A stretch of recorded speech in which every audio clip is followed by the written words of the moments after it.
Hello friends. आज हम बात करने वाले हैं सेक्शन 74 ए की, जहां पर मुझे हमारे क्लाइंट को एक नोटिस आई थी। उस नोटिस के बारे में बहुत ही इंटरेस्टिंग नोटिस थी। अगर आपको पता होगा कि सेक्शन 74 ए जो पेनाल्टी का सेक्शन है, अब 73 और 74 दोनों को रिप्लेस करके एक नया सेक्शन 74 ए जो 2024-25 से एप्लीकेबल हो गया था। तो मैं हमारे क्लाइंट को यहाँ पर एक नोटिस आई थी, वो मैं आज आपके साथ डिस्कस करने वाला हूँ कि कैसे जो ऑफिसर्स है, जो जैसे कमिश्नर लोग हैं, वो हमको हमारे क्लाइंट्स को कैसे नोटिसेस दे, कैसे टाइप के नोटिस दे रहे हैं।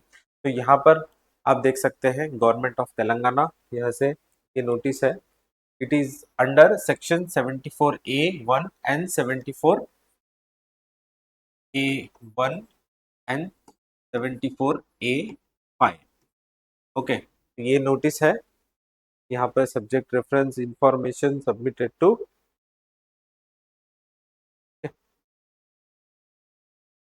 अब यहाँ पे इम्पोर्टेंट बात ये है, किस लिए आई है ये नोटिस। ये नोटिस आई है मुझे क्योंकि हमारे जो टैक्स पेयर थे, उन्होंने जो ड्यू डेट था 3B के रिटर्न फाइलिंग का, उसके ड्यू डेट के भी 30 डेज के बाद रिटर्न फाइल किया था। तो रिटर्न फाइल करने की वजह से देखिए आप इस सेक्शन का यूज करके कैसे ऑफिशियल्स ने पेनल्टी यहाँ पर नोटिस में लगाकर दी है। तो क्या है, मई 2025 की GSTR 3B रिटर्न फाइलिंग की डेट क्या है?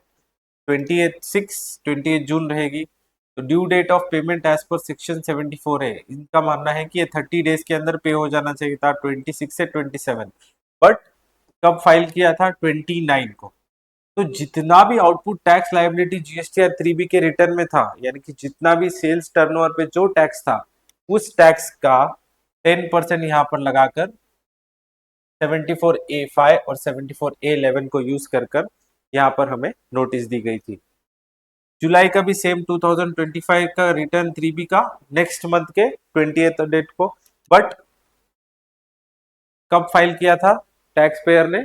25 अक्टूबर को, राइट। तो इस पे भी जो 3B में जो हम सेल्स दिखाते हैं, उसकी जो लायबिलिटी होती है, उस लायबिलिटी को यूज करके उसका 10% लेकर यहाँ पर सेक्शन 74A और सेक्शन 7411 का यूज करके ऐसे ही अगस्त सितंबर इन दोनों भी मंथ में, क्योंकि उनका रिटर्न जो था 30 डेज तक टाइम दे रहे हैं, 30 डेज ड्यू डेट के 30 डेज तक टाइम है, तब तक आप पे कर दीजिए।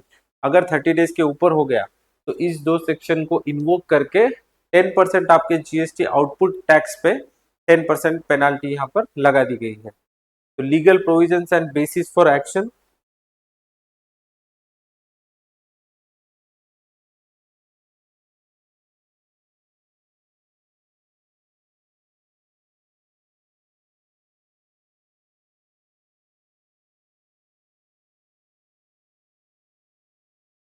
क्या बोला है? सेक्शन 74(11)(2) को यूज किया है हमने, और सेक्शन 74A के सबसेक्शन 5 को यूज किया है। तो ये सेक्शन को दोनों को यूज करके वो बोल रहे हैं कि 3,91,059 जो है वो पेनाल्टी आ गई है, ये तीनों का टोटल।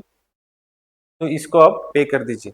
तो ये जो नया इन्होंने तरीका निकाला है कि यहाँ पे सेक्शन 74 को इन्वोक करके यहाँ पे लेट फाइलिंग के ऊपर, लेट फाइलिंग है, we have not paid short paid, neither we have made the payment of tax later than 30 days from the due date. तो इसके लिए सेक्शन को इन्वोक करके 10% पेनाल्टी लगा दी गई है। बट फ्रेंड्स, मैं आपको बताना चाहता हूँ कि इस तरह से इस सेक्शन का उपयोग जो है इन्होंने जो किया है, ये पूरी तरह से गलत है। सेक्शन 74 कहीं पे भी लेट पेमेंट के बारे में बात नहीं करता। इट जस्ट टॉक्स अबाउट कि आपको शॉर्ट पेमेंट करना है, शॉर्ट, अगर आपने शॉर्ट पेमेंट किया है या एरनेसली टैक्स पे नहीं किया है, तब आपको 30 डेज के अंदर वो जो भी शॉर्ट पेड है या एरनेसली टैक्स नॉट पेड है या फिर इनपुट टैक्स रॉन्गली अवेल्ड है, उसको अगर आप इन्वोक, अगर आपने नहीं किया है, वो उसको 30 डेज में पे करना है, अदरवाइज आपको पेनल्टी लगेगी। तो इस तरह का नोटिस जो है एक तरह से इट इज नॉट करेक्ट। तो इसका भी रिप्लाई बना के हमने दिया है। अगर आपको भी इस तरह का नोटिस आया है तो कमेंट बॉक्स में आप मुझे मैसेज कर दीजिए, तो मैं आपको जो है वो इसका जो हमने ड्राफ्ट नोटिस रिप्लाई आपको जो रिप्लाई जो बनाया है वो मैं आप लोगों के साथ शेयर कर दूंगा, ताकि आप लोग जो है वो अच्छी बेटर तरीके से उसको रिप्लाई कर सके। तो आई होप यू अंडरस्टूड कि यहाँ पर सेक्शन 74A का कैसा इन्होंने यूज किया था। तो अगर आपको इस तरह की वीडियोस और जानकारी चाहिए तो काइंडली लाइक करिए इस वीडियो को।